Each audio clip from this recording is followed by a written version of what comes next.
Hola, buenas tardes. ¿Me podéis escuchar bien?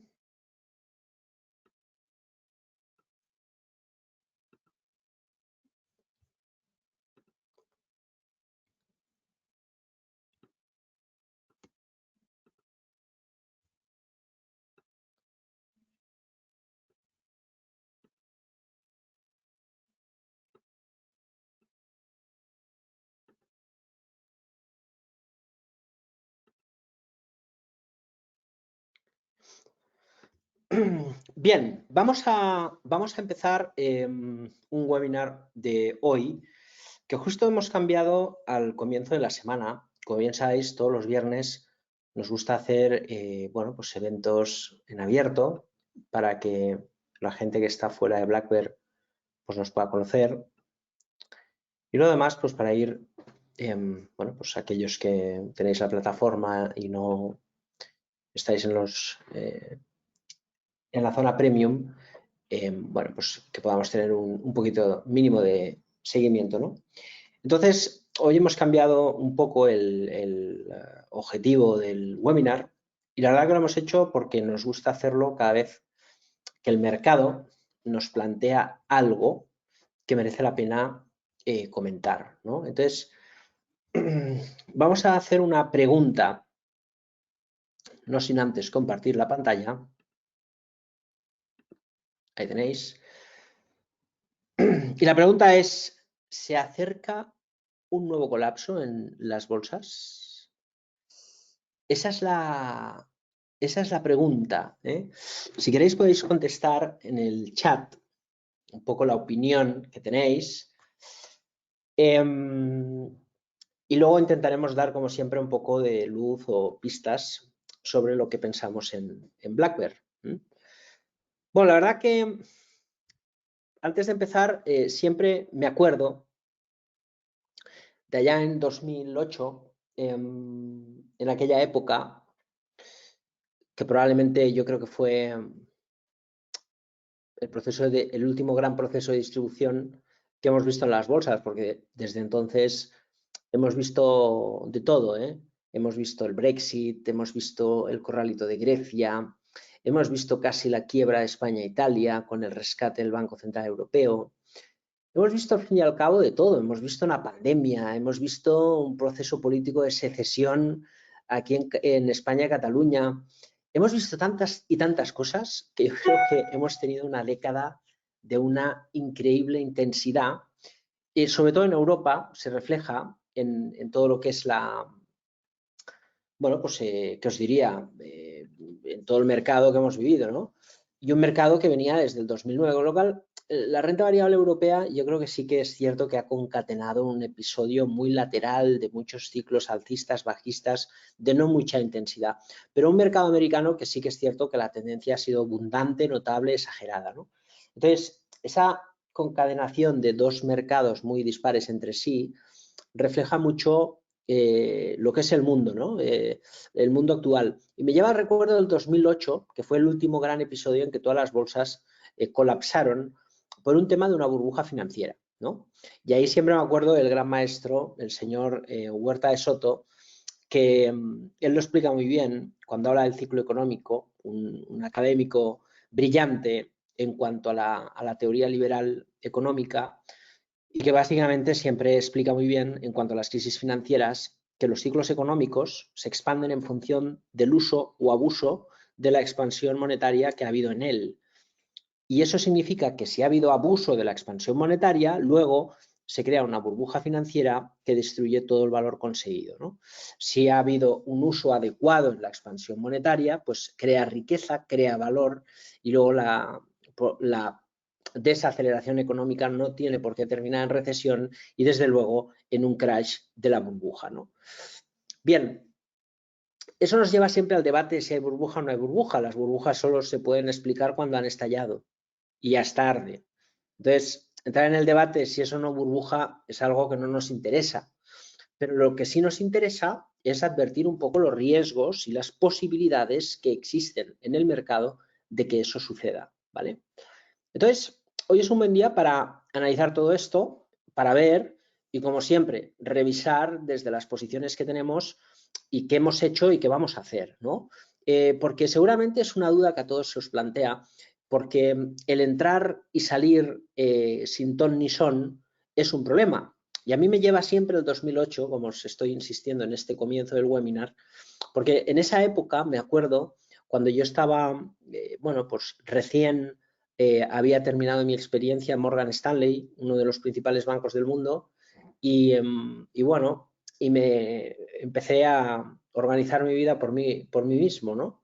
Y en esa época, yo me acuerdo que previo había hablado con varias personas que invertían en el mercado y habíamos tomado una decisión, porque en aquel entonces estaban los BRIC famosos, los Brasil, Rusia, India, China, y mucha gente invertía ahí. Y me acuerdo de dos personas o dos casos concretos. Una persona que tenía laboratorios de análisis, que tenía bastante dinero en patrimonio, tenía, pues no sé, unos 500.000 euros en fondos de pensión, y lo tenía todo invertido en Brasil, Rusia, India y China.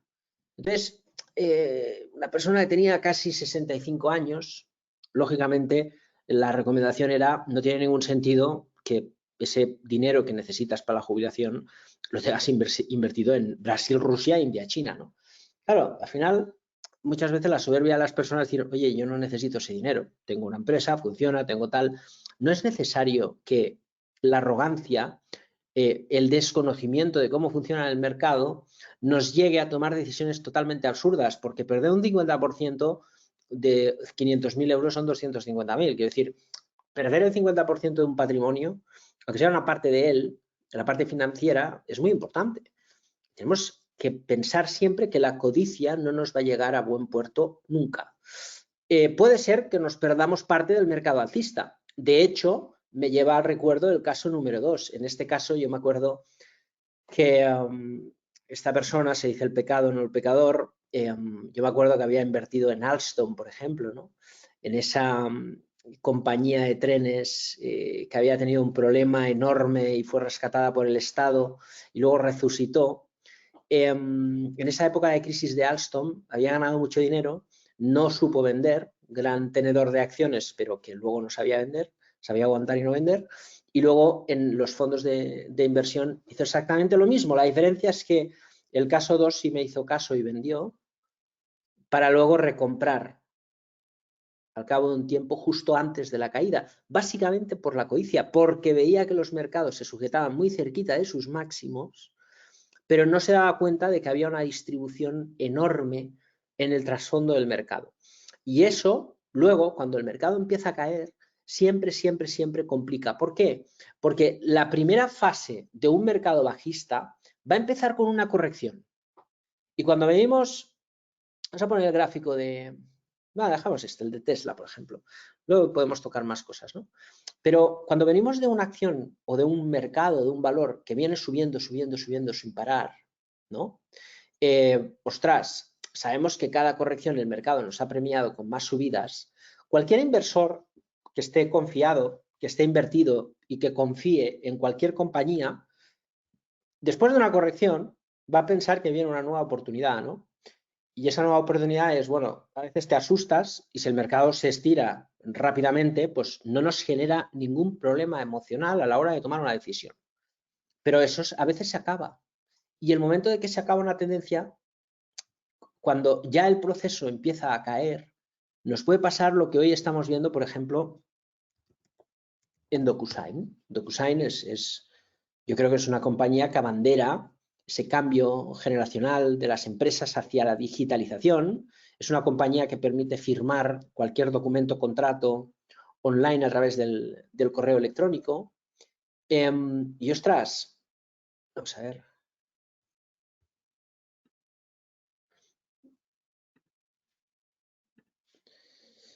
Ahí tenéis el problema.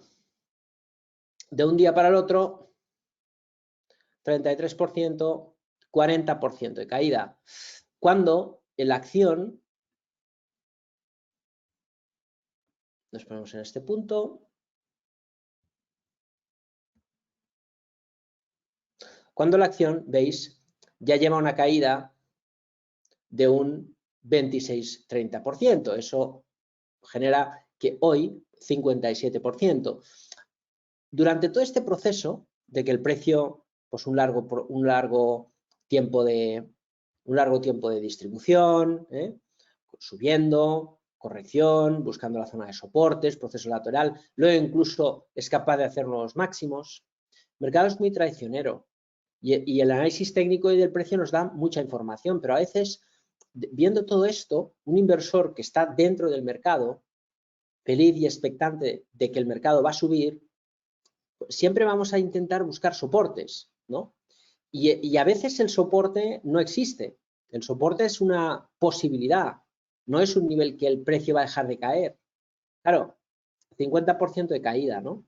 Y eso nos lleva, si vemos los números de DocuSign, pues es una compañía que factura, ahí lo tenéis. Tenéis los números de DocuSign, es una compañía que vale casi 30.000 millones de dólares en bolsa, valía 60.000 millones antes de esta caída, 60.000 millones. Estamos hablando de un nivel parecido a Inditex, ¿no? O Santander, en función un poco de la caída. Si cogéis las métricas, ya sé que no son comparables, porque no tiene nada que ver una cosa con la otra, ¿eh? Inditex ahora vale 86.000 millones. Podemos coger a lo mejor BMW, ¿no? Compañía que todos conocéis de coches, 56 billones de dólares, ¿no? Una compañía totalmente consolidada, una compañía que factura 100.000 millones de euros, ¿no?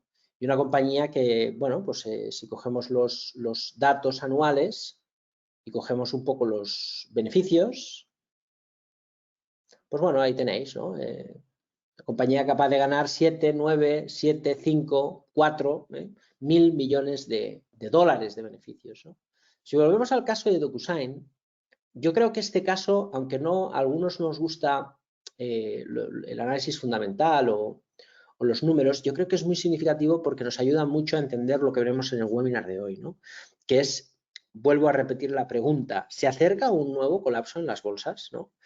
Yo creo que DocuSign explica bastante bien el problema actual del mercado, que es compañía nueva, compañía de digitalización, sector de moda, sector tecnológico, compañía de crecimiento, compañía nueva en el mercado. Ojo, ahí está la justificación. 381, 518, 700, 973, crecimiento imparable de las ventas. Estamos hablando de un 50% de crecimiento, ¿no? En este último año. Oye, chapó, ¿no? Una compañía que está creciendo bien. Esas compañías que crecen, lógicamente, no podemos mirar el beneficio como en BMW, que es una compañía asentada, ¿no? Porque evidentemente la empresa invierte para crecer y la inversión provoca pérdidas, ¿de acuerdo? Pero es una compañía que genera pérdidas, ¿vale? Entonces, el mercado, lo que ahora mismo valora es esto de aquí. Eso y lo que se llama expectativa de crecer, ¿no? Si esta empresa pasa de 1.500 a 3.000 y de 3.000 a 6.000 y de 6.000 a 12.000 y 12.000 a 24.000 y de 24.000 a 48.000, en 5, 6, 7 años conseguirá un nivel de facturación que con los márgenes adecuados pues podrá tener unos beneficios tremendos. ¿Por qué? Hombre, pues porque no necesita para ganar los 5.000 millones de BMW facturar 100.000, ¿no? Los coches tienen mucho coste, el margen de un coche es 7-14%. En cambio, una compañía online puede tener márgenes muy elevados, pero la pregunta es, ¿va a crecer 100% anual durante tanto tiempo? Y es más, ¿qué tiene que justificar DocuSign para que valga 60.000 millones de dólares, ¿no? Entonces, hemos empezado a pensar que cualquier empresa de Internet o tecnológica, una vez más, es capaz de ganar 5 o 10.000 millones de dólares prácticamente sin despeinarse. ¿Y sabéis qué es lo peor? Que en el mercado, eso ya se cotiza.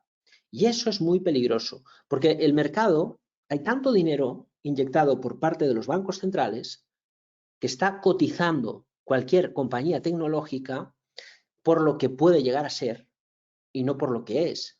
Está cotizando el mejor de los escenarios, ¿no? Está cotizando que DocuSign se va a imponer como, pues yo qué sé, pues la compañía en el cual todo el mundo va a firmar documentos con DocuSign, ¿no?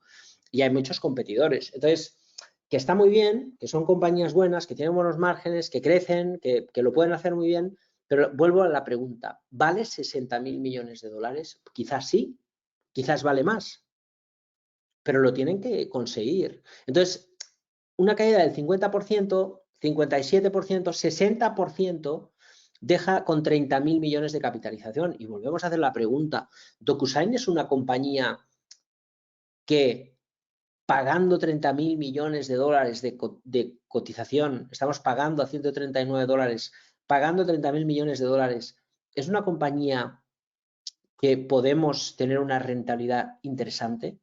Hombre, podemos doblar y que vuelva a 60.000 o que vuelva a 120.000. Es que hoy en día hemos pasado que cualquier compañía americana puede pasar los 100 billones de dólares. Cualquier compañía americana ya aspira a $1 trillón. Y eso, si cogemos el Eurostoxx o cogemos el DAX, es muy complicado. ¿Y cuál es el problema? El problema se llama Reserva Federal Americana y se llama expansión monetaria. Si cogemos el Balance Sheet Fed, que es el balance de la Reserva Federal Americana, nos daremos cuenta de algo que es elemental si queremos entender qué está pasando en las bolsas, ¿vale? Aquí tenemos el Select Assets, esto es el balance del Banco Central Americano, de la Reserva Federal, de la Fed, y ahí están las diferentes inyecciones monetarias. Podéis comprobar la verde, esto de aquí que pone All Liquidity Facilities, esto es el rescate de los bancos en el 2008, aquí estáis hablando, diciembre de 2008, que era el primer gran rescate, que era una auténtica locura de dinero, y además luego se pasó a esos, fijaros en naranja, pone Securities Held to Right, 487 billones de dólares. Ese dinero era la primera compra masiva de activos por parte de la Fed en el Quantitative Easing 1, que ahí tenéis como el balance se expandió, ¿veis?, hacia los 2 trillones de dólares. Eso es lo que empezó en 2009, para salvar el mundo de la crisis subprime. Y se salvó con una burbuja mastodóntica, porque en esa época la línea verde era muy exagerada. Fijaros, ha quedado como nada, muy chico, comparado con lo que es actualmente el problema del mercado. Y es que en el mercado americano hay 8 trillones de dólares, 8 trillones de dólares que sujetan activos cotizados en el mercado. Y esto es un mercado, es decir, es un mercado de capitales. Y en el mercado de capitales hay oferta y demanda, ¿no? La oferta, ¿qué es?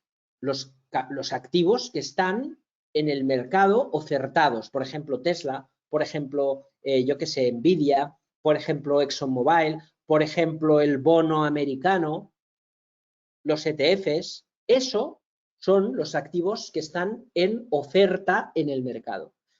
Pero luego hay una demanda en el mercado, ¿no? Oferta-demanda. ¿Qué es lo que hace subir el precio?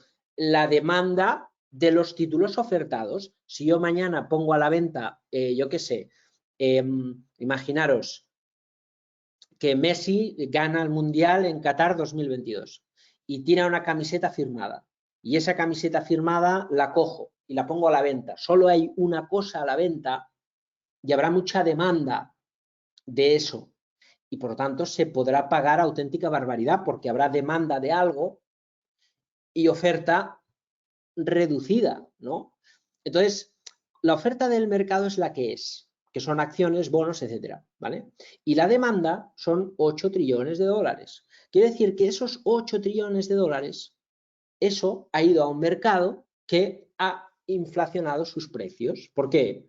Bueno, pues porque la oferta es la que es y la demanda ha crecido pues en 8 trillones de dólares. Por este motivo y no por otro, nos encontramos con un montón de compañías que valen 1 trillón de dólares. ¿Tiene sentido que valga 1 trillón de dólares Tesla, Amazon, tal? Pues oye, caso a caso específico, uno puede creer que sí o no. Vamos a verlo. Al final es una cuestión de sentido común. Amazon. Vamos a buscar compañías buenas, como por ejemplo Amazon. Oye, podemos entrar en la discusión exhaustiva del crecimiento y demás, pero 1,7 trillones de dólares de dinero que está en las bolsas está en Amazon. Ostras, sabemos todo lo bueno de Amazon, 67 veces beneficios. Hombre, no es Tesla, ¿no?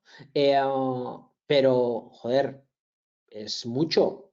Lo normal es 15, una empresa que crece, pues 20. Como nos dijo Peter Lynch, si una empresa crece el 30% anual y cotiza per 30, pues está bien, porque el PER es el Price Earning Ratio, es esto dividido entre lo que gana.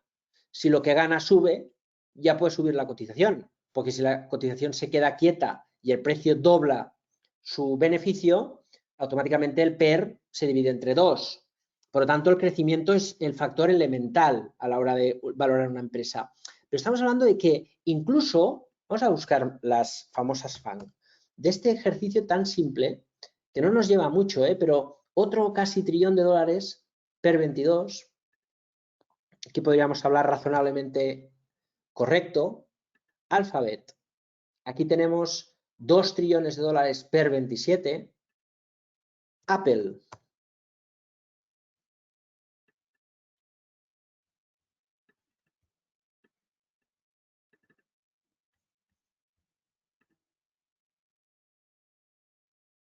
Aquí nos encontramos otros 3 trillones de dólares per 29. Entonces, el mundo se nos ha dirigido en una expansión monetaria sin precedentes que ha exagerado los precios en diferentes grupos de compañías, ¿vale? Unas compañías extraordinarias que han quedado como ejemplo de que la burbuja.com no estábamos equivocados en algo, que se generarían empresas increíbles, pero sí que en el proceso de selección quedaron 4 de miles. Algo parecido puede pasar con las criptodivisas, pienso. Pero luego hay otras compañías como DocuSign, como Tesla, ahí podríamos incluir Netflix, etcétera, etcétera, que cotizan exageradamente caras, ¿no? Entonces, las compañías que sujetan el mercado, que cotizan a PERs entre 20 y 30 veces, están algo caras. Luego, compañías de una escala menor, que ahora se acercan a 100.000 millones de dólares o incluso se acercan a los 300.000 millones de dólares, son compañías que bajo mi punto de vista están extremadamente caras. Y algunas de esas cotizando auténticas fantasías, ¿no? Pero luego nos encontramos un gran núcleo de compañías cíclicas que cotizan a precios, bueno, interesantes, ¿no? Con lo cual, yo pienso que podríamos hablar de una bolsa muy dispar, muy complicada, que se tiene que, digamos, cohabitar esto de aquí con un mercado sobrevalorado en algunos casos. La buena noticia es que las empresas más buenas no están muy caras, lo hemos visto ahora, Apple, Google, Facebook, tal. Hay otras empresas, sobre todo Tesla, bandera, yo creo, por su volumen, por su tamaño, la gran exageración del mercado. Luego fuera del mercado de acciones están los bitcoins, que hay mucho dinero, etcétera, etcétera. Pero toda esa secuencia de dinero que ha inflado todos los mercados, o eres selectivo y sabes lo que estás pagando y aceptas la volatilidad esperada en cada activo que tienes en cartera, o en cualquier momento podemos tener auténticos problemas. Por ejemplo, hoy DocuSign, ¿no? Entonces, yo pienso que más que un colapso, respondiendo ya a la pregunta, se acerca un nuevo colapso en las bolsas. Yo me atrevería a decir que no. Yo me atrevería a decir que lo que nos espera es una profundidad probablemente en la corrección del mercado, ¿vale? Eso nos lleva a otro punto, que es este de aquí, el research. Esto de aquí al final son hojas de trabajo y demás. Vamos ahí. Por ejemplo, está aquí, fijaros. Esto es el sector view que le llamamos, que es un modelo que básicamente lo que hacemos pues, es analizar la tendencia de las 10 industrias principales y luego los aproximadamente 114 subsectores que componen la Dow Jones US Index para ver un poco el trasfondo del mercado y luego también lo hacemos sobre un montón de compañías para ver, pues, de mercado español, americano y tal, un poco la amplitud del mercado, ¿no? Es decir, realmente si sube la bolsa, porque si cogemos el S&P, el Nasdaq, vemos un mercado que francamente, vamos al gráfico, vamos a poner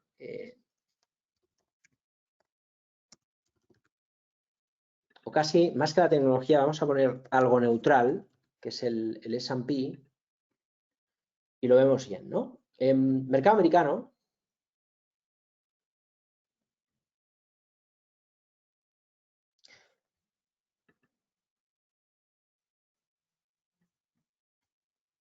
bueno, mientras se carga, lo vemos en tendencia alcista con una pequeña corrección muy fuerte, pero ojo, porque si miramos el conjunto de los subsectores, nos encontramos ya que en industrias subsectores 50% son alcistas, 50% laterales. En los subsectores, es decir, aquí analizamos 10 industrias, básicamente oil and gas, basic materials industrials, consumer goods, consumer services, healthcare, que son farmacias, telecomunicaciones, technology, financials y utilities, ¿vale? Si analizamos luego los 114 subsectores que van componiendo cada una de las industrias, nos encontramos en una sorpresa bastante interesante. Y es que prácticamente el 30% de los subsectores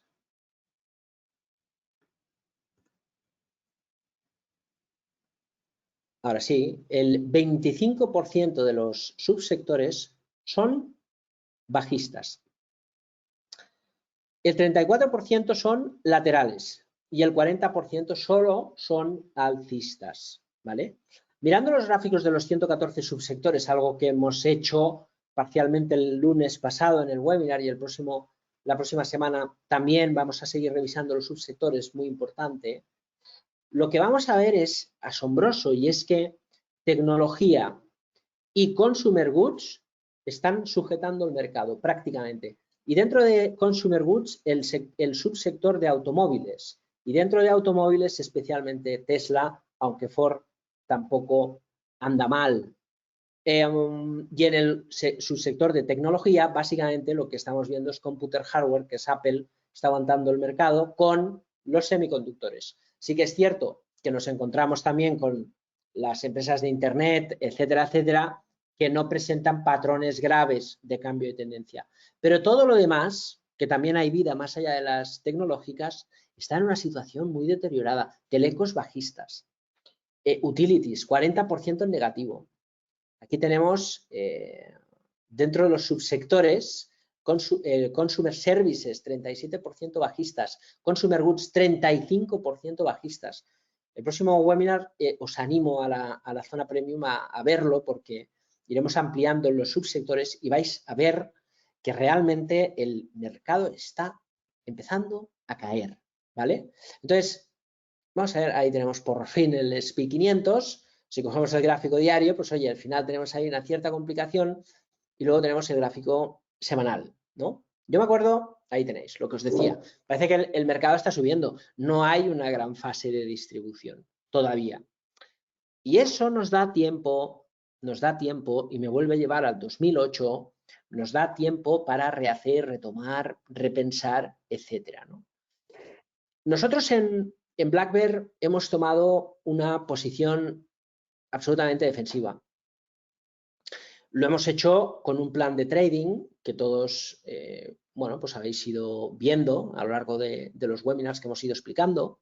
Sobre todo, me quedo un poco con el resultado, ¿no? Que vamos viendo y demás de los últimos trades.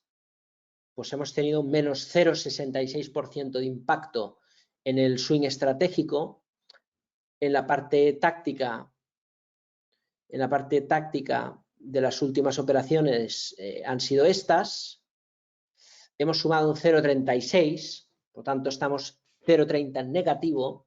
Y en posiciones abiertas tenemos el corto del Nasdaq, que toquemos madera, de momento no vamos a perder, y Google, que si no cambia el mercado, pues vamos a tener que ejecutar el stop. Al final nos quedaremos con una pérdida de reducir la exposición de trading muy reducida, menos del 1%, con un mercado que ya pues, puede estar cayendo en algunos casos más de un 10%, ¿no?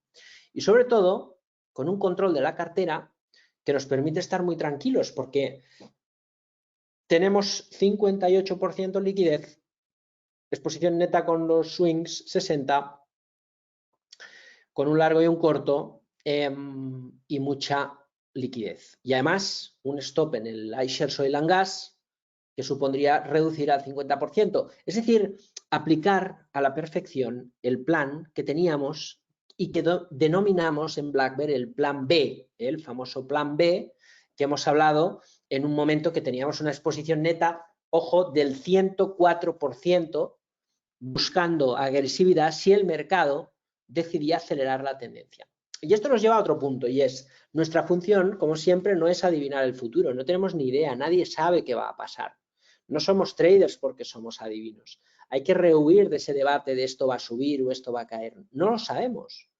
La buena noticia es que no necesitamos saber eso. Entonces, básicamente lo único que queremos es tener una posición ganadora, que los valores que tengamos en cartera decidamos si aguantamos o no la volatilidad. Oil and Gas, pues no quiero aguantar la volatilidad, son valores cíclicos, complicados. Hemos vendido acciones que hemos doblado el capital para seguir estando expuestos en el sector a través de un ETF y reducir así la volatilidad. Hemos vendido todos los bancos comprando un ETF para seguir estando expuestos al sector, por si acaso el sector de los bancos oye, nos permitía, a través de la subida posible de tipos de interés por parte del Banco Central Europeo, oye, pues la tendencia se agota, el sistema nos saca, la tendencia se debilita y hemos salido y hemos generado menos beneficio del que teníamos, pero hemos generado algo de beneficio. Entonces, al final, hay momentos para recoger y hay momentos para sembrar. Y en bolsa, no cada vez que recoges, automáticamente tienes que sembrar. ¿Por qué? Si la tendencia sube y baja, como bien sabemos, impulsa y corrige, no tiene lógica que cuando estamos recogiendo beneficios después de una subida hay que esperar porque se presupone que puede continuar la caída. Entonces, esa rotación acaba en el momento que podamos comprar esta disponibilidad de liquidez que podemos incluso llegar a tener hasta el 50% si el amigo ETF Oil and Gas de momento aguanta, nos salta el stop. Seguimos ahí con la tranquilidad, insisto, de que esto está absolutamente controlado, ¿no? Entonces, hemos seguido un plan que es cierto, ganábamos un poquito más, pero al final hemos podido deshacer posiciones sin renunciar a rentabilidad.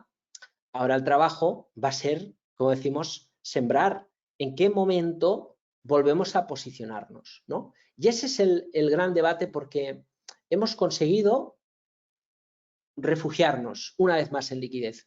Y si pasara como en marzo del año pasado, pues viviríamos muy felices. Pero ahora, pase lo que pase, también, porque retomar un proceso alcista tiene su complicación, ¿no? Entonces, si cogemos varios índices, por ejemplo el DAX, ¿no? Volvemos a la pregunta, ¿se acerca un nuevo colapso en las bolsas? Yo creo que no. En Black Bear nuestra tesis es de corrección agresiva y que, como hemos dicho, siempre el auténtico virus que preocupa al mercado es la Reserva Federal, los estímulos. Pero también es cierto que la ventaja que tiene ahora el Banco Central es que se solapan dos inyecciones, de la inyección financiera monetaria a la inyección, digamos, más que monetaria, fiscal, la expansión presupuestaria de los estados. Entonces, venimos, ojo, también de un escenario en el que vamos a ver una inyección fiscal de los estados, van a ampliar sus balances para gastar el gasto público sin precedentes. Estamos hablando de porcentualmente sobre el PIB actual, por encima incluso que la Segunda Guerra Mundial. O sea, tremendo, ¿eh? Vivimos una época de excesos. Por eso también es cierto que hace tiempo decíamos, nos sorprende que los bancos centrales hablen de inflación transitoria. Y fijaros cómo ahora la FED ya ha cambiado eso. Pero ¿cómo va a ser transitorio? Si va a venir a la economía la expansión fiscal más grande de toda la historia, si va a entrar una cantidad de dinero para hacer obra pública, infraestructuras, placas solares, remodelación de edificios, vías de tren, puentes, aeropuertos, todo eso es cemento, es acero, son materias primas. ¿Cómo no va a haber inflación? Entonces, probablemente, si empezamos ya a entrar en cinismo bursátil, y ojo, yo creo que todos los traders que vivimos en las pantallas, al final pecamos de cinismo, porque la cotización nos hace ver cosas que la gente normal no ve. Yo he visto caer a Delta Airlines días antes del 11 de septiembre, caer en bolsa.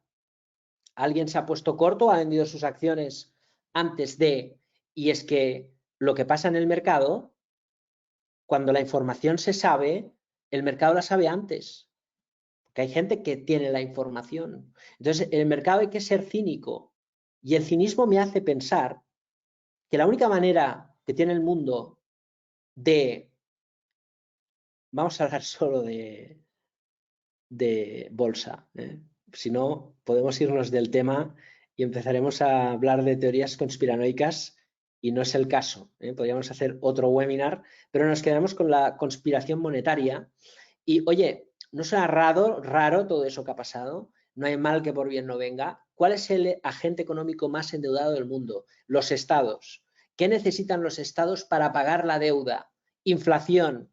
¿Y cómo pueden, ojo, el establishment del mundo, que principalmente es el que ha hecho más dinero con esa inyección sin precedentes monetaria que no fiscal en los últimos 10 años, creando inflación en la valoración de los activos o las bolsas, ese Dokusain a 60 billones, ese Tesla a $1 trillón, ese dinero hay que colocarlo para hacerlo realidad. Fijaros, Elon Musk está vendiendo 11.000 millones de dólares. 11.000 millones de dólares. Tiene dinero para vivir 100 vidas. Ya. Pero es que podría hacer 800.000, pero no los va a poder hacer si no los vende. Entonces, necesitan colocar eso entre otros agentes económicos. Entonces, yo creo que esa gran inyección fiscal debería de sujetar los mercados porque lógicamente es más dinero que entra en la economía.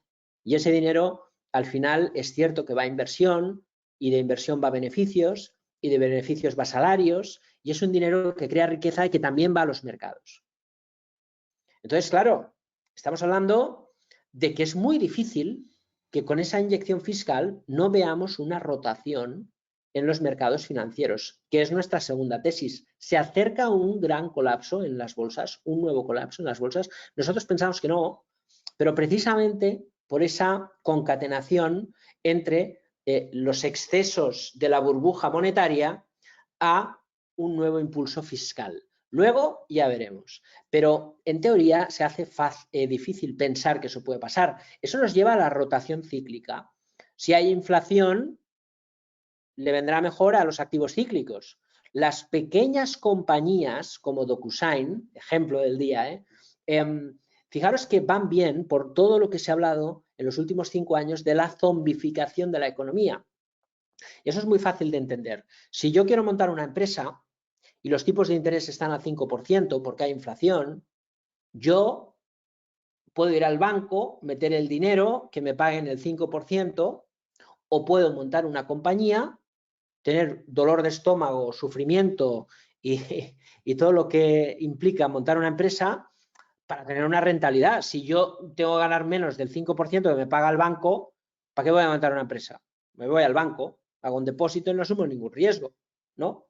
Entonces, eso que es inverso, es decir, que el tipo de interés negativo, el 0% de tipo de interés, faculta que un negocio que genera el 1 o el 2% de rentabilidad, pues ya merece la pena invertir porque es más que cero, ha llevado una cantidad inmensa de dinero hacia el private equity, el capital riesgo, para financiar proyectos de inversión zombies. Es decir, que en una situación normal monetaria no serían viables y que cuando suban los tipos de interés van a quebrar.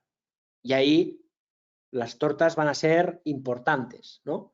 Entonces, que probablemente es una suerte para los bolseros, porque yo creo que la gran burbuja está fuera del mercado. Pero en el mercado hay cosas exageradas, ¿no? Entonces, ese saneamiento y esa transición de DocuSign a, yo que sé, a Talgo, que sabéis que a Elecnor, a compañías tradicionales importantes que van a tener que trabajar para hacer trenes, para hacer autopistas, para hacer puentes en Estados Unidos, para construir y reacondicionar las viviendas hacia la transición ecológica, hacia incluso la digitalización. Todo eso va a recibir una cantidad inmensa de dinero y evidentemente van a generar beneficios. Y yo creo que estamos en la antesala de un movimiento correctivo importante para poder pensar ya en irnos directamente al ciclo, a pensar que precisamente esa no transitoriedad y esa subida de tipos de interés, si se produce, va a condicionar mucho para todos aquellos que no entiendan esta situación los últimos 10 años. Es decir, van a seguir pensando que comprar y pagar caro y crecimiento tiene sentido. Y seguramente no sea así. No somos adivinos, pero hay que pensar para entender si poco a poco el mercado construye una tendencia de rotación, digamos, del crecimiento al valor, digamos, de un escenario de bajos tipos de interés a un escenario de inflación, ¿no? Yo creo que es coherente el tema. Luego, técnicamente, que nos gustan los gráficos, vemos el DAX.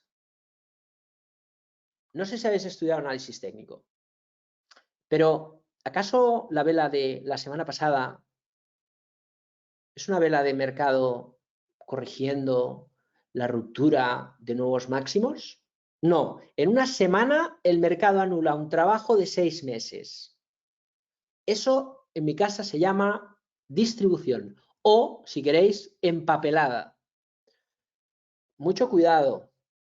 El mercado, los que tienen pasta, para ganar dinero tienen que colocarlo. Y no es lo mismo colocar 1000 acciones que 1 millón. Un trader profesional sabe, porque a veces tenemos mandatos de colocación y hay que estar una semana soltando papel. Y para soltar 1 millón de acciones a veces hay que comprar 300.000 para sujetar el precio. Y eso evidentemente se traslada en el gráfico, información. Esta vela del DAX es muy peligrosa. Fijaros, suele tener continuación, ¿no? Luego tendremos tiempo, ¿veis? El mercado cae y luego rebota y tal. Hay tiempo para el giro. El mercado siempre hace lo mismo, distribuye, cae, frena, gira, acumula y cambia, ¿no? Entonces, lo que estamos viendo todavía es el comienzo de algo que puede ser bastante divertido, ¿no? Y ahí vemos en muchas cosas. Ahora nos vamos a la amiga Tesla, ¿no? Es un valor muy interesante, sobre todo porque yo creo que es el reflejo de los excesos de lo que está pasando, pero técnicamente tenemos una gran figura de distribución. La figura de distribución se ha completado. Aquí teníamos una zona de venta 1161, la tenemos en 1000. Claro, Elon Musk está vendiendo 11.000 millones de dólares, 13% abajo. Si pierde esta zona de soporte con esta zona de distribución, podemos tener profundidad en la caída. Si vamos a buscar otras compañías, Microsoft, ahí tenéis, compañía totalmente alcista, en una fase de nuevos máximos, pero en este caso, fijaros, en hombro, cabeza, hombros, con una base de soporte en 328, esto es un patrón de vuelta y caída, puede caer pues hasta la zona de 310. Y así podríamos ver patrones de muy largo plazo en una situación muy peligrosa, por ejemplo, las tarjetas Visa y Mastercard. Fijaros.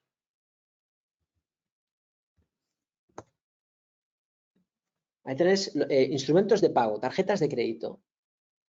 Vamos a poner el gráfico semanal. Nos encontramos un montón de valores. El valor cae, castigo, quiere subir con muy poca fuerza. Y ahí ya tenemos, de todo este tramo alcista, el ajuste del mercado, fallo en la vuelta en continuación, caída. con una vela de cierto volumen. Eso significa ventas, distribución, pérdida de soportes. El valor ya está en una fase bajista y además acelerando su movimiento, está acelerando la caída. Y el volumen de negociación, que son las acciones que, como bien sabéis, se negocian en el mercado, está creciendo, están soltando la mochila. El mercado no hay que mirar, va a parar de caer, porque está empezando a caer, ¿no? Entonces, volvemos a la misma situación y es, ¿qué tenemos que hacer? Yo pienso, y así lo pensamos en BlackBerry y lo trasladamos a los clientes y lo trasladamos a todas las personas que forman parte de BlackBerry, entre ellas vosotros, ¿no? Lo que estamos trasladando es, probablemente ahora, la complicación es si abrir cortos o no. Nosotros estamos cortos en el Nasdaq, 5% de la cartera, ¿no? Y tenemos un 50% en liquidez. Todavía no, pero con los stops, si valores se sujetan, no caen, etcétera, pues oye, perfecto. Pero estamos muy cómodos porque tenemos dinero para comprar y tenemos acciones que, bueno, preferiríamos que no caigan, ¿no? Pero estamos tranquilos porque entendemos bien lo que sucede. Entonces, yo creo que en este momento de cambio de tendencia, ¿vale? Una tendencia alcista es una secuencia de máximos y mínimos crecientes, con correcciones que corrigen una parte de la subida para continuar, ¿no? Y luego de pronto a veces el problema es que pensamos que es una corrección, pero luego el mercado pues, nos da una figura de cambio de tendencia y luego el mercado pasa a una tendencia bajista, ¿vale? Entonces, ahora mismo la fase del mercado es esta de aquí. En algunos casos incluso está aquí. Es decir, necesitamos ahora mismo que esta sacudida del mercado termine, ¿vale? Que esta sacudida del mercado termine, que el mercado nos haga así, se ve muy bien en Visa. Y cuando termine la sacudida y empiece a subir, en ese momento tenemos que estar muy atentos a si esta posterior subida del mercado da síntomas de agotamiento. Porque si vemos que rebota sin fuerza, da síntomas de agotamiento y empieza a girar, aquí hay que ponerse corto. Porque luego el mercado nos dará la posibilidad como mínimo de volver a la zona de mínimos y quién sabe anticipar el cambio de tendencia. No lo podemos hacer antes. No lo podemos hacer antes porque el mercado sigue siendo alcista. No podemos ir quemando cartuchos en el transcurso de la tendencia. Hemos liquidado posiciones ganadoras, algunas muy ganadoras, hemos estado tranquilos, tenemos un montón de liquidez, no vamos a pensar que un 10% es todo lo que va a caer el mercado. Si solo cae un 10%, tenemos tiempo de retomar la tendencia. Fijaros, por ejemplo, Alibaba, tenemos tiempo. No necesitamos la ansiedad de pensar voy a entrar, porque es un sesgo psicológico muy humano de querer intervenir, ¿no? Está perdiendo el mercado, quiero intervenir, voy a comprar y recupero antes. Olvidaros de eso. No se interviene así, se interviene con astucia, ¿vale? Alibaba, hemos estado comentando en los webinars, esta caída, rebote, los máximos superan los máximos anteriores, ¿no? Y en ese momento era un poco la imaginación tenéis que tener, pero en ese momento aquí decíamos, vamos a evaluar el precio cuando corrija, ¿no? Y el precio corrigió y luego en la subida vemos si se agota la fuerza. Si no se agota la fuerza, podremos comprar. Y el precio ha continuado en la tendencia bajista. ¿Y por qué no hemos vendido? Porque la tendencia de fondo es alcista, ¿vale? Nosotros solo compramos en mercados alcistas y en mercados bajistas sí podremos abrir cortos. ¿Es un mercado esto bajista? No.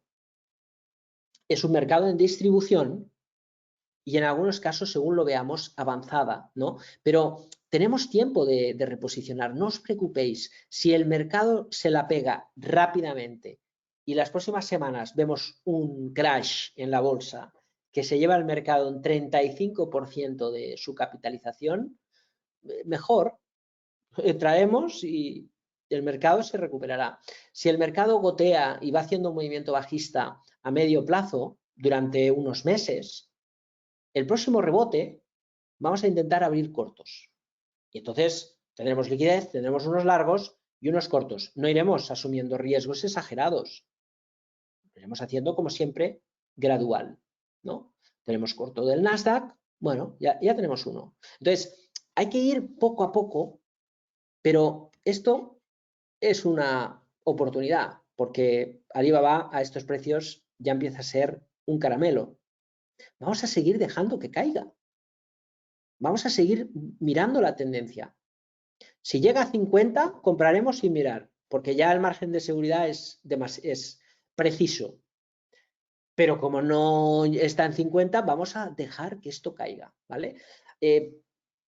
Yo tengo mucha experiencia en los mercados, de años viendo las bolsas, pero es cierto que todos vamos a ver a lo largo de nuestras vidas, pues no sé, 4 o 5 mercados alcistas, 4 o 5 mercados bajistas, ¿no? Y si algún día tiene que haber uno, si esto es el comienzo, va a pasar algo parecido a lo que está pasando ahora. Entonces, podemos hacer muchas cosas, pero lo que no podemos hacer es pensar que un 10% lo es todo. Y yo puedo explicaros anecdóticamente algo que a mí me pasó y que siempre me ha fascinado, que es el tortazo de los bancos en el año 2008. Y es bueno recordarlo porque en esa época, que hace un montón de años, Citigroup era uno de los bancos más grandes del mundo, valía 200.000 millones de dólares. 200.000 millones de dólares. Eso es una cantidad que hoy en día pues parece un chicharro, ¿no? Pero para aquel entonces era una enorme cantidad de dinero. Bien, la caída del banco viene mucho más allá. Vamos a ver si puedo.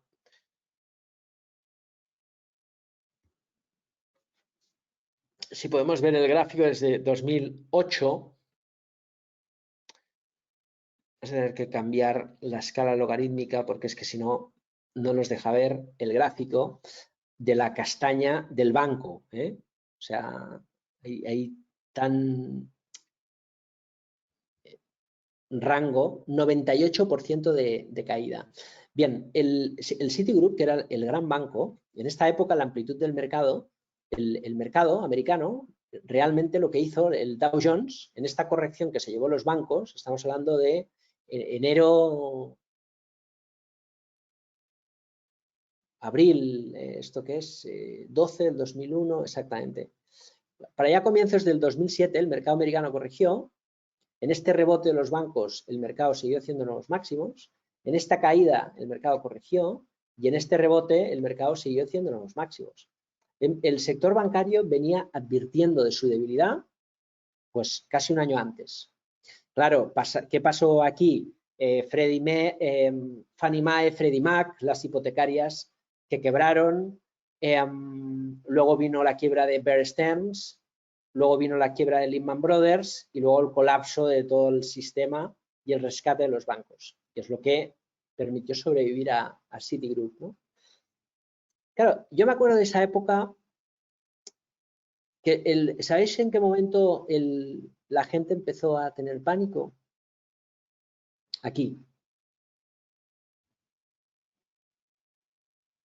Entonces, claro, yo no quiero que nadie se encuentre en una situación así, o si se encuentra en una situación así, que tenga el 1% de su capital invertido. Pero eso te puede pasar en un valor pequeño, pero en un valor como Citigroup, no, porque cualquiera hubiese confiado el 10% de la cartera en un banco americano en esa época. Entonces, lo que parece que es oro, a veces está podrido, porque a veces no sabemos entender las cosas hasta que han pasado. Y sobre todo yo me acuerdo, y eso es una cosa que siempre me ha fascinado y siempre cuento, que en Morgan yo miraba los gráficos, allí había Bloomberg, pero había un programa de cotizaciones y ya está, informes muy bonitos, pero análisis técnico cero. Y a mí me fascinaba que cuando empezó el tortazo de Citigroup, fijaros que esto parece muy poco, pero era un 20-25%, todos me preguntaban el soporte. Oye, Marc, ¿dónde está el soporte? Y todos buscaban el soporte como excusa de cuándo va a parar de caer esto. ¿Cuándo va a parar de caer esto? cuando empieza un ciclo espiral bajista en algunos sectores que inmerecidamente cotizan algún precio, esto no lo para nada, porque el soporte no es un muro de hormigón, el soporte es un nivel donde alguien está comprando y quizás intuitivamente en el pasado pueda ser una referencia, pero si el mercado sabe que esto es porquería, no lo va a soportar nadie, porque nadie va a comprar. Entonces, cuando la gente se interese por los soportes de las criptos o cosas así, si es que pasa, quizás no, no tendrá ningún sentido. Porque ¿para qué queremos soportes? Si ya habrán vendido y empapelado toda la oferta de títulos en el mercado. No queremos ser los últimos pardillos de comprar cuando nadie quiere ya algo, ¿no? Entonces, a lo mejor nos perdemos algo fantástico, en el camino y salimos y, oye, pues no hemos estado en las criptodivisas. Todo el mundo se ha hecho rico menos nosotros. Me da igual. Mi propósito no es comprar billetes de lotería. Mi propósito es saber lo que hago y ya está, e ir haciendo poco a poco. Entonces, así no ha ido mal. Y creo que no irá mal nunca, ¿no? Ir detrás de las modas, pues va bien mientras dura la moda, como siempre. Entonces, en este sentido, seamos muy prudentes y no pensemos que una pequeña caída completa un ciclo bajista. Yo no digo que pase esto, insisto, no creo que estemos en un 2008. Si hacemos un símil, yo os diría más que creo que estamos en un 2000. Es decir, en una etapa en la cual algunos sectores, valores van o pueden sufrir mucho y otros lo harán bien.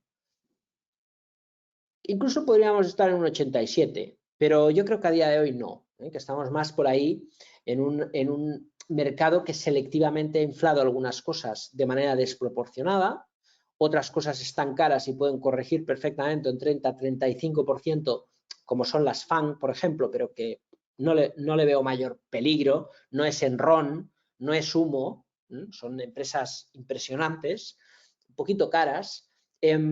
Bueno, es un mercado dispar, ¿no? No es lo mismo Netflix que Google, no es lo mismo Tesla que Amazon, ¿no? Pero hay mimbres para pensar, insisto, que el mercado puede caer en torno a un 25 o 35%. Y ya el último argumento lo veíamos antes en el ciclo de la Reserva Federal.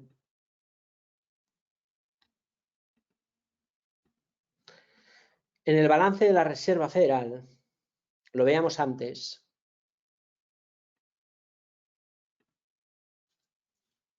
que es esto de aquí es el tapering, ¿vale? Pensad que ahora mismo el mercado se está asustando un poquito porque vamos a pasar de comprar 120.000 millones de dólares al mes, 120.000 millones de dólares al mes, tenéis que saber que son 120.000 millones de dólares, ¿eh? O sea, es comprar Inditex y qué sé yo, y BBVA en el mercado cada mes. Es un 12% del PIB de España. O sea, es una locura. Después de imprimir 8 trillones. ¿Estamos locos? Entonces, desacelerar el ritmo de compra de activos, que es esto que pasó ya en todo este tiempo, ¿veis? Va a ser un problema. Y cuando el mercado empezó a retirar estímulos, cayó un 35%. Luego, esto ya lo hemos vivido otras veces. Y el mercado siempre ha reaccionado con caídas cercanas al 25%. Después del Quantitative Easing 1, del Quantitative Easing 2, del QE3 y del tapering de verdad que hizo Powell nada más llegar a la Reserva Federal Americana y luego tuvo que cambiar, recomponer y efectivamente con el COVID volverla a liar parda. Entonces, bueno, buena noticia, inflación puede pagar la deuda, inyección fiscal puede socavar un poco esa transición y rotación, seamos optimistas. Mercado sobrevalorado, bueno, algunas cosas sí, otras no, por lo tanto nos va a exigir ser exigentes y entender ese cambio en el paradigma económico mundial. Y sobre todo, que ahora mismo el mercado está cayendo de verdad. Por lo tanto, ¿vamos a mantenernos en liquidez? Sí. ¿Tenemos muchas ganas de abrir cortos, pero hay que ser muy selectivo o hacerlo a nivel muy táctico de trading sin mirar demasiado la cartera, es decir, perfiles más avanzados? Nosotros, desde luego, en carteras asesoradas todavía no lo vamos a hacer. No hay que ser codicioso, tranquilidad. Tenemos 50% de liquidez para hacer un montón de cosas. Si el mercado no cae lo esperado, hemos visto Alibaba, por poner un ejemplo, compañías que están cayendo muy fuerte y que por lo tanto nos pueden dar oportunidad de rotar. Consol Energy, por ejemplo, compañía querida en Black Bear por ganar básicamente un 600%, y en esa venta, fijaros, ha caído ya un 44%. Es decir, el mercado nos puede volver a dar la oportunidad de comprar bien, pero es que si el mercado finalmente no cae en 25 o 35% y se acaba aquí, tenemos tiempo. Entonces, no os precipitéis, no os precipitéis. Es un momento de ser astuto, de estar tranquilo, de observar, de ir viendo, de ver cómo el mercado termina esta caída, de ver cómo el mercado rebota, de analizar el rebote. Y si el mercado rebota con fuerza, con pautas de giro, en general en todos los activos y tal, a lo mejor podemos ir posicionándonos en largo. Si el mercado cae fuerte, rebota con muy poca fuerza, esperaremos. Porque o vemos determinación en el giro y rebote de mercado, o seguiremos estando tranquilos con liquidez fuera. Esto es una carrera de fondo, dura toda la vida. No queramos entrar pensando que un 10% ya es mucho, ¿vale? Porque comprar DocuSign ayer, fijaros, hoy menos 40%. Entonces, sed muy precavidos porque el mercado está girando. Esta semana es una semana complicada porque tenemos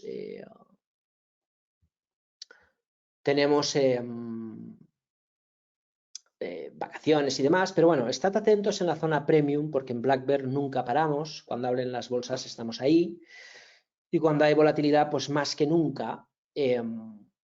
Iremos ampliando los sectores, los subsectores, y es que, como vimos el lunes pasado analizando tecnología y consumer goods, se entiende muy bien que pocas compañías se están sujetando al mercado.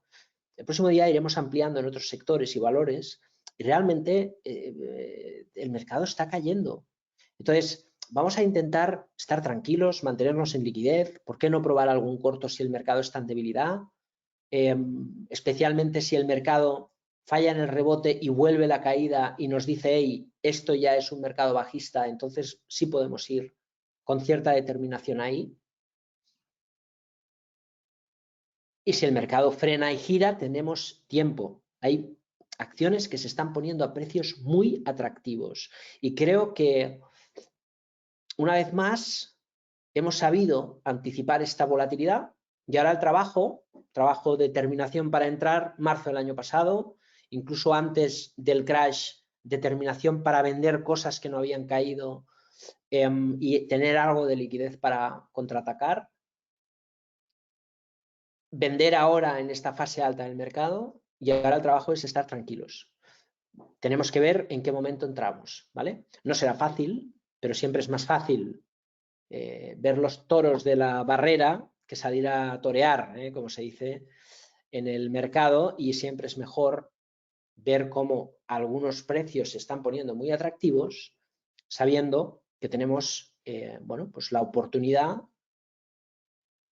de entrar a precios muy interesantes. Si lo sabemos hacer, desde luego, y el mercado cumple un poco la expectativa que tenemos, que es de corrección fuerte para luego continuar y rotar definitivamente del crecimiento al valor, de los bajos tipos de interés a los altos tipos de interés, le podemos sacar bastante provecho.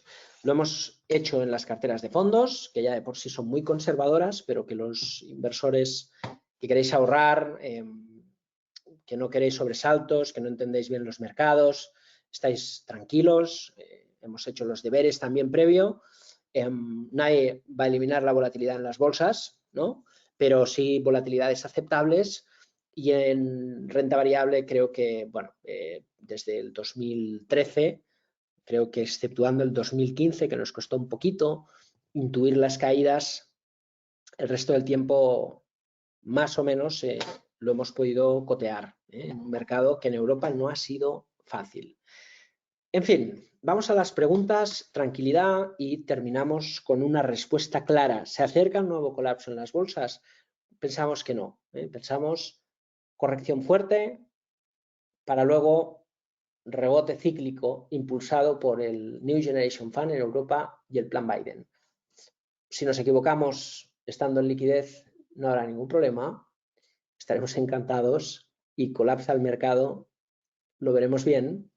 Y si el mercado corrige menos de lo que pensamos y gira, pues con lo que ha caído, tampoco nos va a importar gradualmente retomar la cartera. Tiempo hay, sed prudentes, porque si habéis seguido un poco la filosofía y los pasos que hemos ido comentando estos meses, seguro que no vamos a sufrir y con un poco de suerte hasta nos podemos divertir.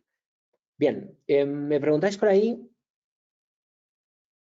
Vamos ahí. María, me dices, debería ya que las empresas están sobrecompradas.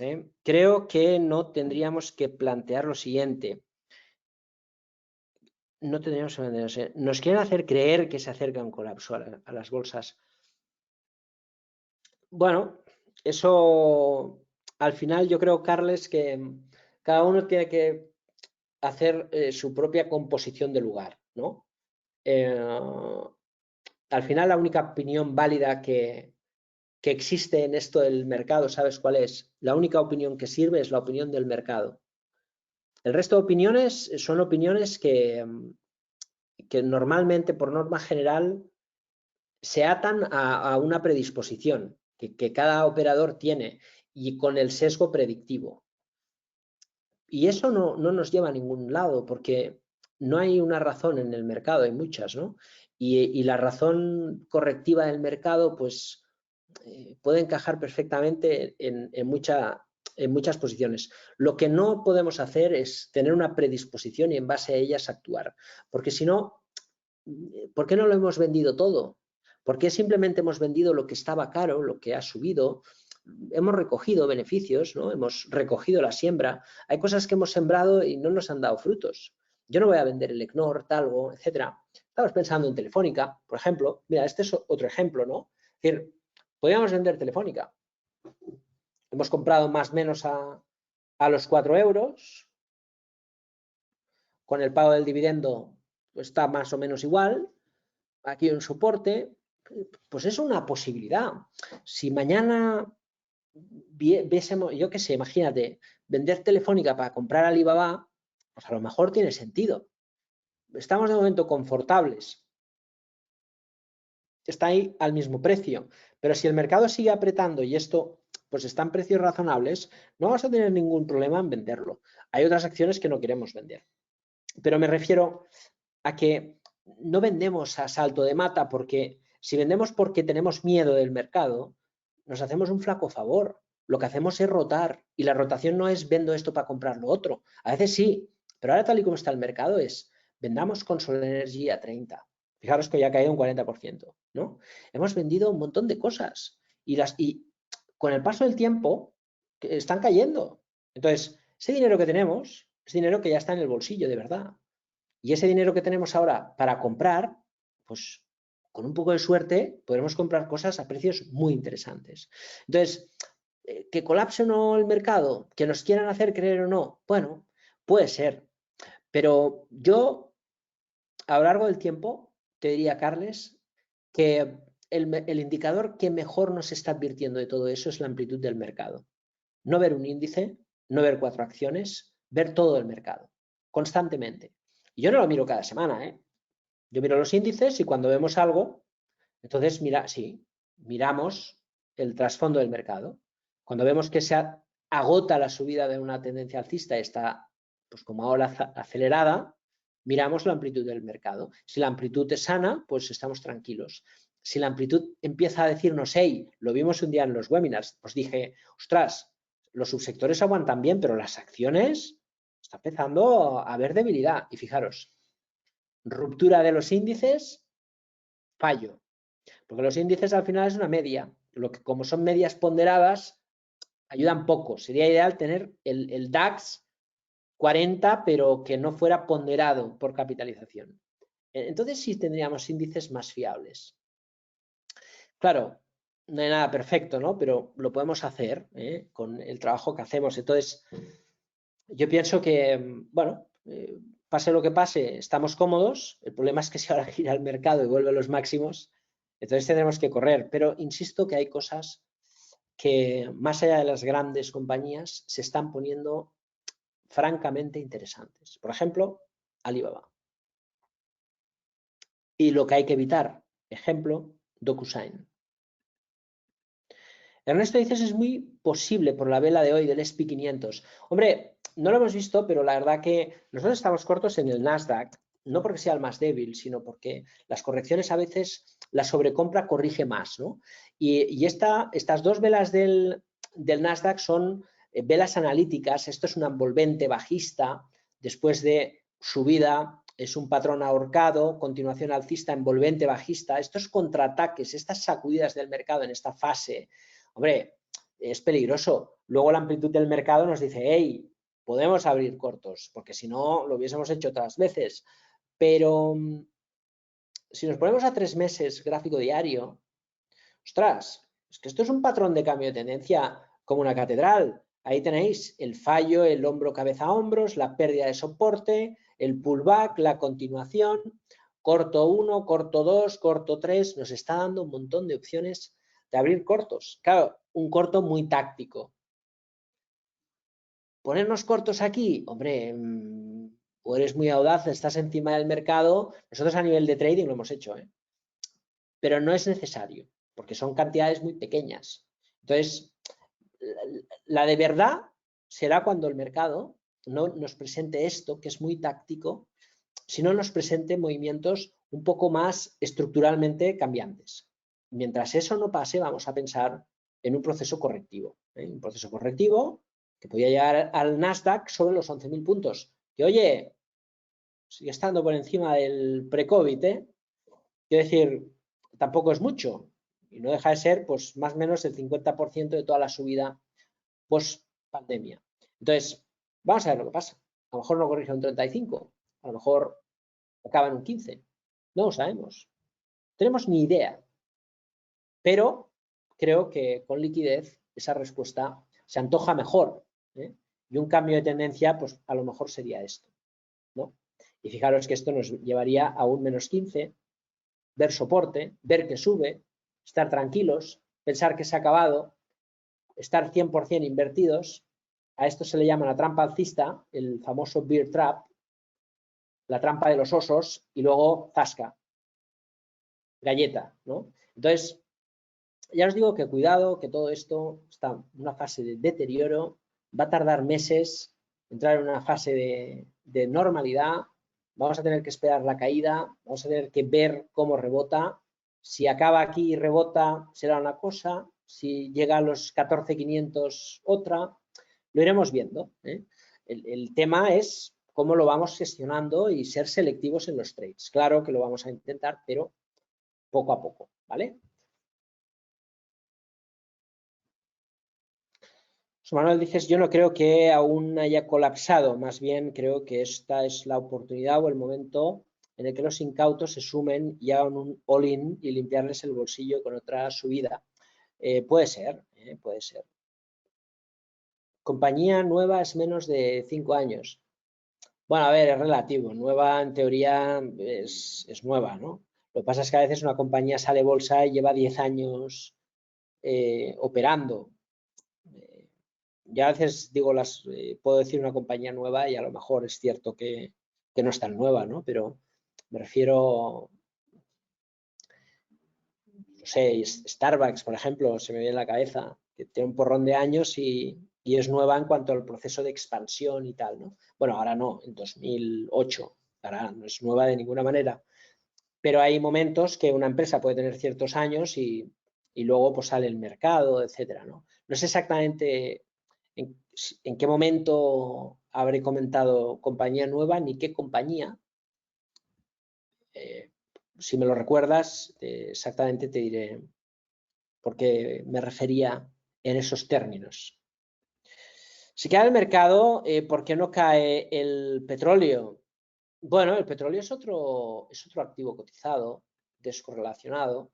Tiene que ver por la oferta y la demanda de petróleo. Entonces, no tiene por qué caer. Solo hay momentos que se llama sell-off, que es una liquidación total de activos, que suele ser en una fase final de un mercado bajista o en medio de un proceso de volatilidad, que el sell-off cae todo de manera indiscriminada. Yo le llamo ejecución masiva de créditos, porque lo veo en el routing de operaciones, ¿no?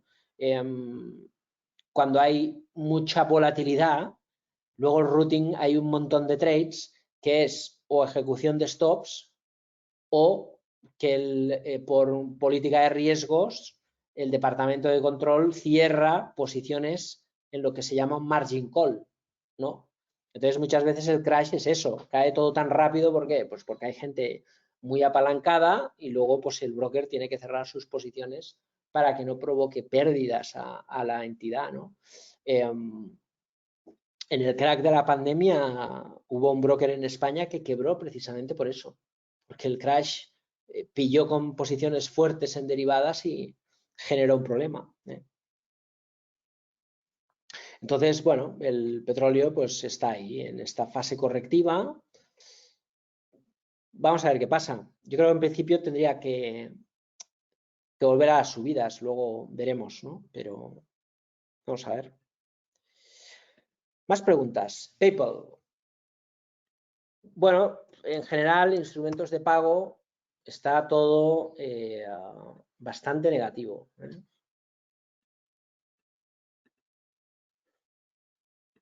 Y es curioso porque sabéis que los fondos de infraestructuras, nosotros estamos invirtiendo en infraestructuras por toda la parte de wealth management, donde tenemos los fondos de inversión, banca privada y tal.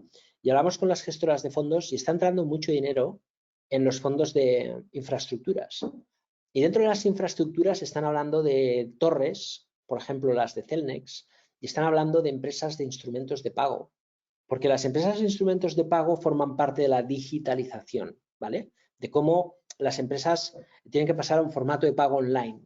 Y ahí va a entrar mucho dinero. Pensad que cualquiera que tengáis empresas, seáis autónomos, hay una subvención por parte del Estado en una cosa que se llama Digital Toolkit, o sea, aquí el kit de herramientas digitales, que creo que son 6.500 euros de subvención para que un autónomo o una empresa pueda adaptarse a la digitalización. Y ahí hay que hacer un business plan, presentarlo al regulador, ir a una de las empresas de informáticas, de ingeniería informática, que te ayuden a esa transformación digital, y esas empresas te hacen un presupuesto, están autorizadas por el Estado, y ahí ese dinero es una ayuda, es un regalo para que puedas hacer pues una plataforma integrada para mejorar tus procesos operativos, ¿no?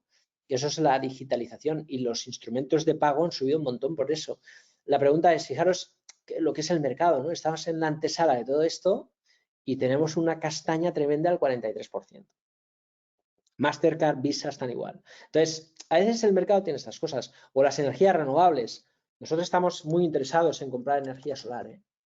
Lo tenemos ahí en el pipeline, lo tenemos controlado totalmente y es uno de los sectores que queremos entrar en la corrección. Fijaros, Solaria está aguantando súper bien todos estos meses, con una franja lateral, con intentos de ataque bajista. Bueno, es otro de los sectores interesantes, pero cuando está en la antesala de la inyección fiscal, el mercado exagera y luego corrige un 60%.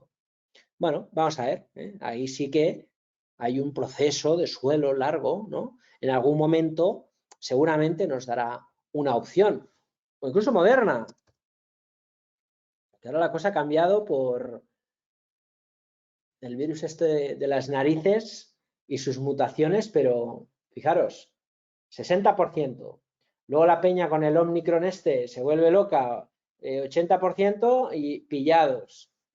Así no se puede ir por el mercado, porque eso no se somete a ningún análisis ni tiene ninguna lógica, es especulación pura y dura, ¿no?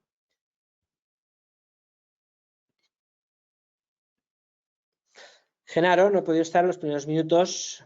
Sistema de salida en Apple. Pensé en SAR diario. Mira, esa es una buena pregunta, Genaro, ¿vale? Mira, ¿sabes cuál ha sido el sistema de salida? El mercado en general.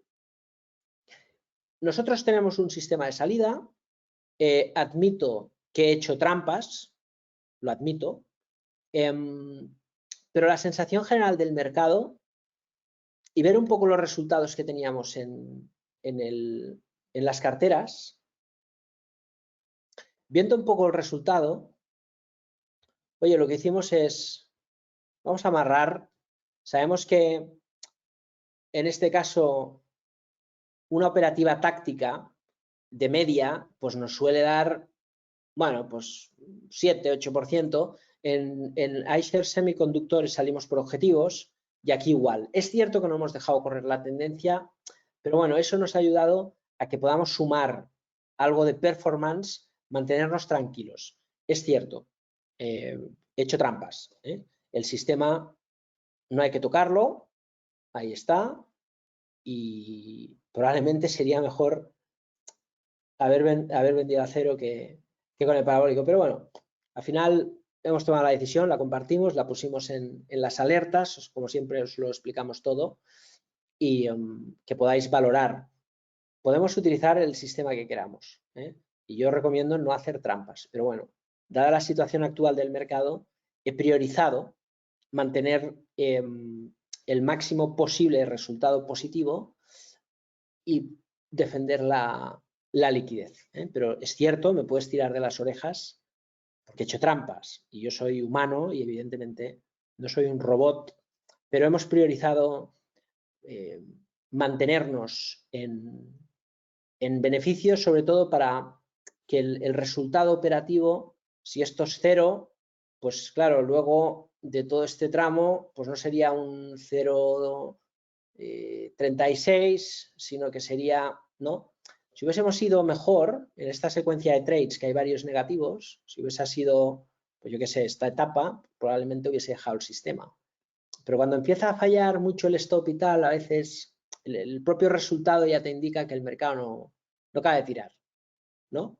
Entonces, bueno, oye, fuera y ya está. Es un swing táctico, no nos va a cambiar la vida. Da igual un 7-8% que un 10%. Y al final, pues ha sido la decisión. Hemos priorizado eso y nos ha ido bien.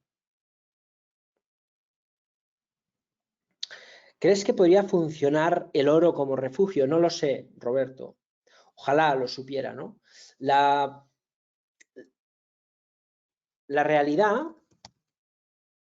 la podemos intuir con la pandemia. ¿Qué pasó la última vez que el mercado se fue al garete? Que fue en la pandemia. Pues el sell-off se llevó al oro, pero cuando se acaban las ventas indiscriminadas, funcionó. Entonces, ¿va a funcionar ahora? No lo sé.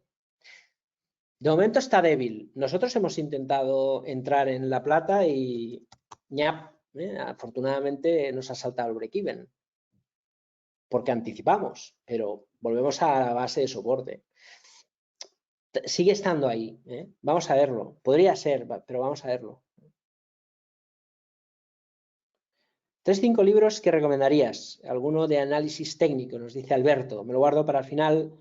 Vamos a ir avanzando para no extenderme más, que es viernes y seguro queréis salir o no, porque hace frío. ¿Cómo ves la situación del oro en estos momentos? Me seguís preguntando por el oro. Bueno, un poco igual. Al final, fallo de... Mira, esto es una fase lateral.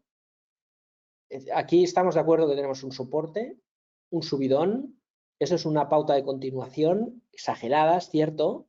Y aquí en el soporte pasa algo que nos hace entrar, que es caída, rebote, máximo, máximo, caída y máximo creciente. Esto es un hombro, cabeza, hombros, inverso. Y una dentro de un rango lateral que nos invita a pensar hacia arriba.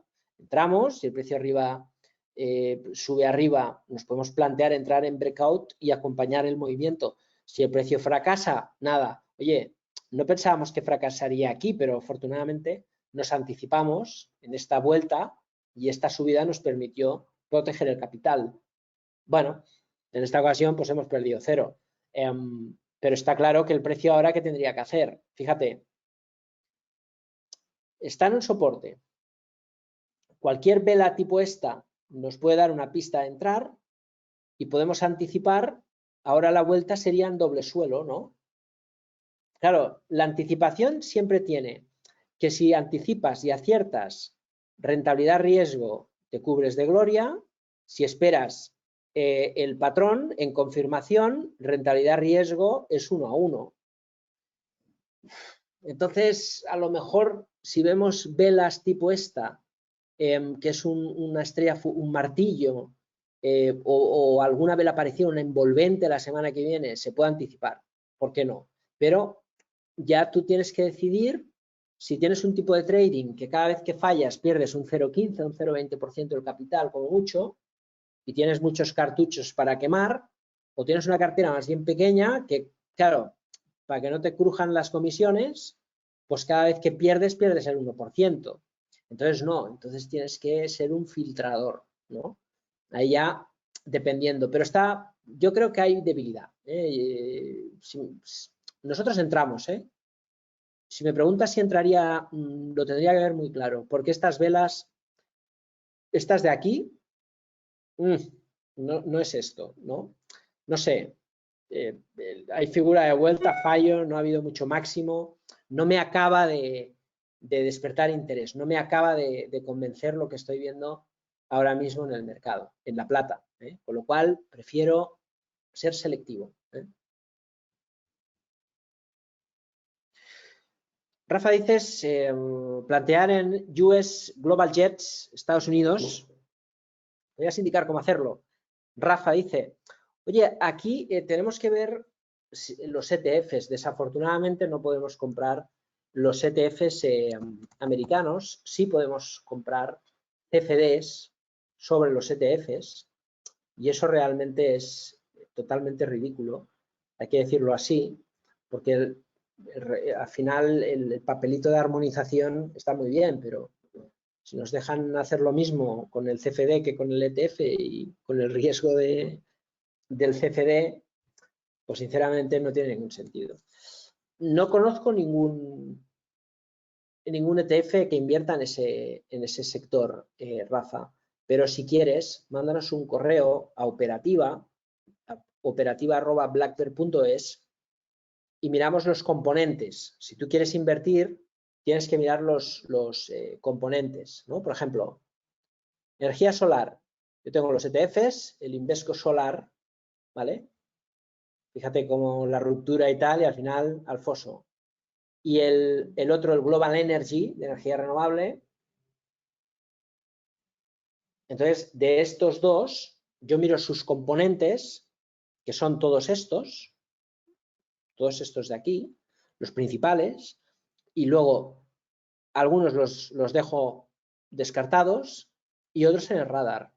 Y los que paso en el radar, pues básicamente criterios de fuerza y miro. Entonces, bueno, aquí teníamos uno de fuerza, esta corrección, pues seguimos viendo que corrija. Aquí tenemos Solar Edge, que también nos gustaba por sus máximos y tal. Al final pierde la zona de defensa, el soporte, el hueco, cierra el hueco, va a la zona de soportes. Bueno, vamos viendo. Entonces, yo cuando busco un sector, busco sector, sus componentes, las 10 principales posiciones, y luego en el radar pongo los que están más fuertes. Por ejemplo, qué sé yo, este de aquí tenía alerta de ruptura, fíjate, corrección y no está en la zona de máximos, en phase, corrige y en máximos de 52 semanas, ¿no? Eso es un valor que está fuerte, con un mercado que tiene la misma estructura, pero, ¿ves? El mercado no está aquí. Solar Edge está aquí, el phase está ahí y otros pues estarán peor. Entonces, buscando fuerza, Tú buscas los más fuertes del sector y tienes que buscar los componentes, ¿vale? Así que si quieres, las principales posiciones tienen más del 40%. Air Canada, JetBlue, bueno, pues eso es lo que tienes que hacer, Rafa. Yo me haría una tabla de estas acciones, el ETF, y aquí meter las acciones y las más fuertes en el radar. Y luego te lo apuntas, te pones tus alertas, te preparas para la operativa. Y eso te ayuda. Mira, a mí, por ejemplo, cuando hacemos un análisis, vamos al detalle, nos ponemos muy cachondos con el tema y es fácil a veces entrar. Pero yo me pongo las alertas, exijo, veo y bueno, y ahora estamos en ese proceso de filtración que efectivamente, pues bueno, vamos a ver, igual pierden soporte, pero es un sector que por lógica me interesa seguir de cerca, ¿no? Por todo el tema del plan Biden. Pero es interesante que lo hagas así, Rafa, porque el análisis top-down, mercados, sectores, valores, siempre nos ayuda mucho. Lo quiero para diversificar IAG con pérdidas entre 30 y 40%. Bueno, no lo mires por diversificación, mira porque te guste, ¿no? IAG, nosotros tenemos alguna acción, ¿eh? El tema es Mira, aquí hay una cuestión que es aprender de los errores, ¿no? Entonces, tú te tienes que plantear si la pérdida del 30-40% que te molesta, por todo esto que me estás contando, me imagino que te molesta, ¿no? Te tienes que preguntar realmente si es un fallo, ¿sí? Si tú has entrado por técnico, a lo mejor en esta fase alcista, entonces probablemente no has ejecutado el stop. Y es un problema. Nosotros teníamos un swing estratégico y al final pues, ejecutamos el stop y ya está. Y hemos comprado la acción, no sé el precio, a un precio cercano al actual, pero claro, cuando una acción está tan volátil, compras bien y menos 40%. Si tú compras por técnico, tienes que salir por técnico. Y si compras por fundamental, tienes que actuar por fundamental. Y el value investing no pone ningún stop, porque estructuralmente estás comprando un valor que el mercado no quiere, por eso está barato, por eso cae. Entonces, yo tengo el 1% de la cartera en IAG, no vamos a comprar más, porque bueno, es un sector vulnerable con todo el tema. Ya han dicho hoy los políticos que no van a haber seguramente confinamientos, ¿eh? Eso es un problema para las economías. Entonces, bueno, yo creo que poco a poco irán capeando el tema. Es sin duda la mejor de las compañías de aerolíneas. Y este 40%, aunque te parezca muy complicado, es de esos 40% que son fáciles de recuperar. Porque eso es una cuestión de precio, ¿no? Entonces, lo que vale la compañía 8, lo que vale a 1,5, la capitalización lo es todo. Si no amplían capital, no creo que tengas problemas de recuperar eso. Eso sí, no deberías tener más del 5% de la cartera en IAG, creo, ¿eh? Rafa dice, IAG es mitalo, ¿eh? Hombre, está bien tener fetiche. Lo que pasa es que ahí te diría,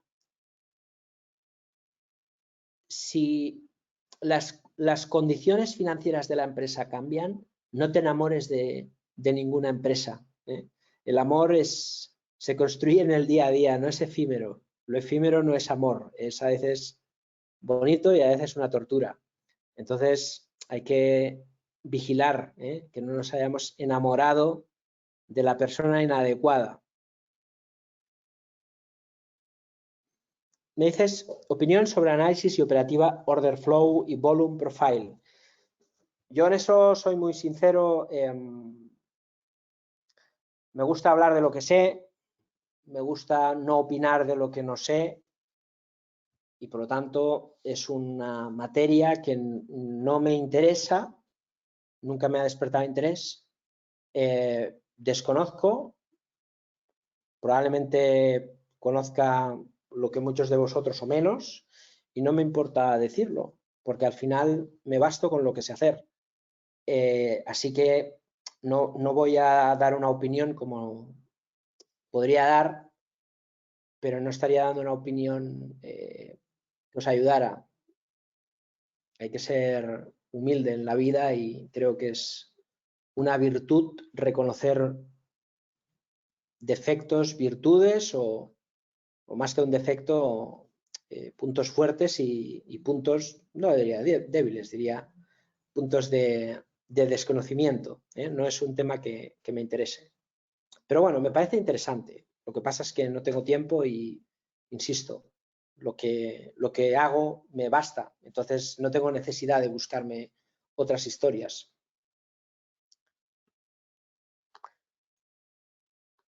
ACS, pues estoy muy interesado en seguir comprando ACS. Esa es la realidad. Vamos a ver. De hecho, yo es que hay una cosa que me ha enseñado el mercado, que es estar tranquilo.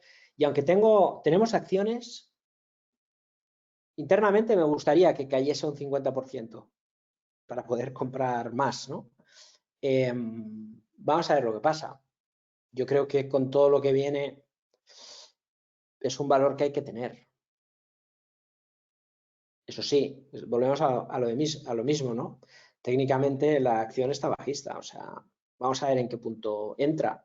La otra vez vendimos bancos y compramos a 11. El momento que vimos 11 era como, ostras, ¿qué está pasando? Y efectivamente ganamos un 80%.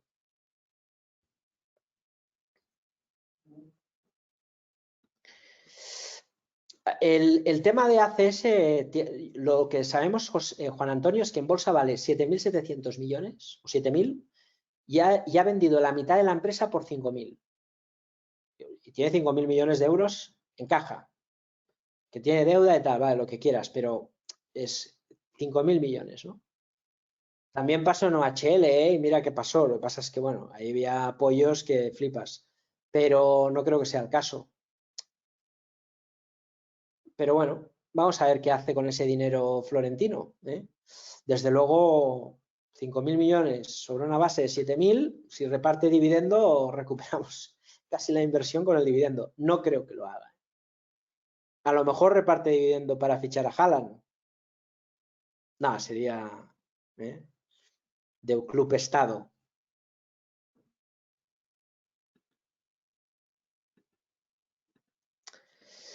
Bien, yo creo que más o menos hemos contestado a todas las preguntas, menos una que nos dice Alberto sobre libros de trading. Mira, de análisis técnico tengo uno que justo lo tengo aquí encima, porque me gusta revisarlo de vez en cuando, que se llama El análisis técnico explicado, de Martin Pring. Para mí es el mejor libro de análisis técnico que existe, ¿vale? Hay otros muy interesantes, pero creo que el mejor es este. Luego, si quieres ampliar el estudio de los sectores, hay otro que se llama Secretos para ganar en los mercados alcistas y bajistas, de Stan Weinstein, que me parece también muy buen libro. Luego, si quieres libros de trader, es decir, una cosa es la teoría y la otra cosa es el espíritu. Y ahí te diría dos. Uno, André Costolani. El problema es que ya no está descatalogado y de hecho tengo que hablar con la editorial que ha editado mi libro para ver si puede comprar los derechos y ponerlo a la venta, porque me parece un pecado que esté descatalogado. Ya lo hice con el de análisis técnico explicado de Martin Pring y John McGee, que he hecho el prólogo precisamente por eso. Y creo que lo puedo hacer con ese, con lo cual, egoístamente, me mola hacer el prólogo y formar parte del libro, que son libros que he leído y que ahora tengo la oportunidad de no solamente hacer que se puedan vender, sino que además puedo formar parte del libro en el prólogo y encima me lo regalan, lo cual es una suerte que tengo y un gran privilegio. Pero André Costolani, todos los libros son buenos. Y el otro es el Recuerdos de un operador de bolsa, de Edwin Lefebvre, que es la vida y obra de Jesse Livermore. Ese para mí es el mejor libro de bolsa que existe. Recuerdos de un operador de bolsa. Es el libro del trader. Es increíble ese libro. Cuanto más lo lees, más te gusta. Te he dicho 4 y el último, pues hombre, como comprenderás,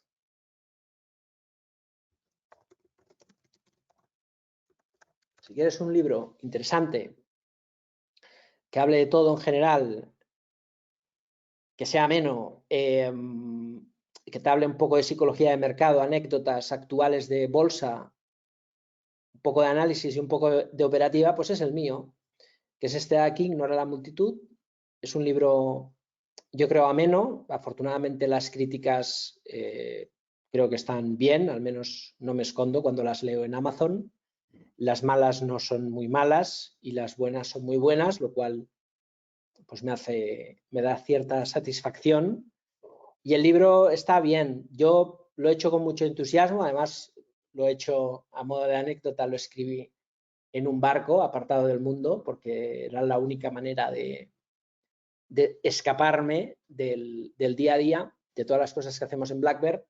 Y la primera parte, psicología, he intentado hacer un resumen de mi trayectoria en cosas interesantes, no que sea un alarde egocéntrico, que no me interesa, sino ideas que a lo largo del tiempo han marcado mi manera de ver el mercado y creo que os pueden ayudar, sentiros al menos identificados. La segunda parte, que es análisis bursátil, creo que está bien. De hecho, la editorial me ha pedido que haga un libro solo de análisis, algo que tengo parado porque básicamente mi curro es el mercado y Black Bear, y escribir me da pereza, pero lo tengo que hacer. Y el tercer punto es el proceso operativo, que es una guía resumen de, bueno, pues de cómo enfocar luego desde el análisis la operativa. Está bien, es ameno, creo en algunas partes divertido y si te apetece, pues te lo recomiendo, que si fuese un truño también te lo diría, pero creo que no, que ha quedado bien. En fin, pues poco más, hemos hablado de todos. El de Elder, que me preguntas, Vivir del Trading, me parece bien. O sea, hay libros que te diría no. A mí me parece que es un libro que está bien, pero si me pides, los 4 que te he dicho, para mí son los mejores. Para mí.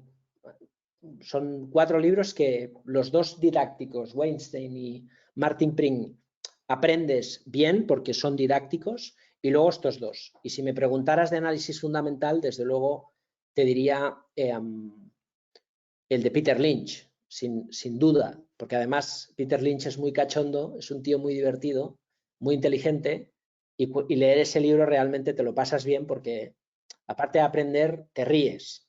Y es un libro para mí también muy interesante, pero bueno, te tiene que gustar el análisis fundamental, pero sería otro sin duda básico, imprescindible.